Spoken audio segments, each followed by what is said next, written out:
श्रीराम श्री ब्रह्मचैतन्य गोंदवलेकर महाराज यांचे दैनंदिन प्रवचन आज 10 डिसेंबर. राम ठेवील त्यात समाधान राखावे. प्रपंची राहून समाधान, हेच मोठे ज्ञानाचे ज्ञान. भगवंताचा हात जेथे, समाधान सुख राहते तेथे.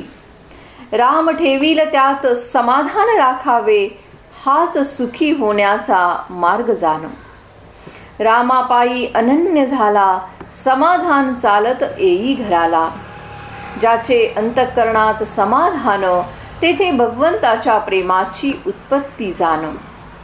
आपले असमाधान होण्याचे कारण, रामाहून दुसऱ्याचे झालो आपण.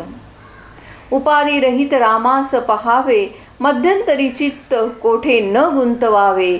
चित्त गुंतता मध्यस्थळी, परमात्म्याची प्राप्ती दुरावली. भगवंताचे स्मरण, तसेच भगवंताचे आगमन, पुण्याईशिवाय घडत नाही जाण. श्रीराम सर्वव्यापी हा ठेवून विश्वास, समाधान राखावे खास. दाता एक रघुनंदन, हा भाव ठेवावा मनात.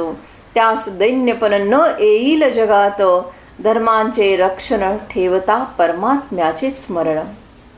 राम आपल्या दासावरी नित्य कृपा करी. राम परमात्मा कृपा करतो, सर्व चुकीची क्षमा करतो. पुन्हा वाईट न वागावे, याबद्दल जबाबदारीने वर्तावे.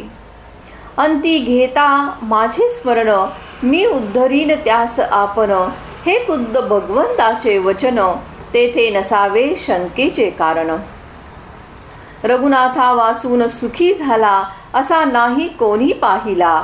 ऐकिला मीपणाचा सोडावा अभिमान, तोच एक भगवंताचा झाला जाण.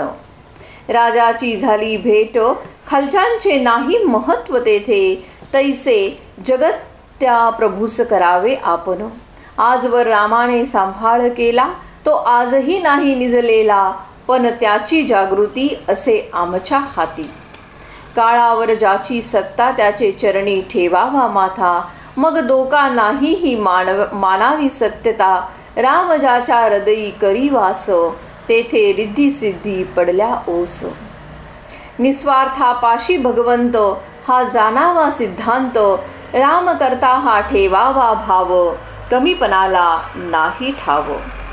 कर्तव्य करावे निस्वार्थ बुद्धीने, राम खुश होईल त्याने. ज्याला नाही दुसरा उपाय, तेथे मागावे भगवंताचे सहाय्य. परमात्मा ज्याचा सहाय्यकारी, त्यास धोका नाही तिळभरी. देह आहे परतंत्र, मन राखावे भगवंताशी स्वतंत्र. विषय विरहित मारावी हाक, तुमचे समोर माझा दाशरथी राम. रामाने करावे सर्वांचे कल्याण, दृष्टास सुबुद्धी देऊन जाण. दीनदयाळू परमात्मा राम खास, न ठाव द्यावा विकल्पास. त्याच्याशी वागावे सत्य, कृपा करील भगवंत. अखंड करा नामस्मरण, जेने कृपा करील रघुनंदन. आजचे बोधवचन, भगवंताने काय दिले ते पहावे आणि त्यामध्ये समाधान राखावे. जय जय रघुवीर समर्थ.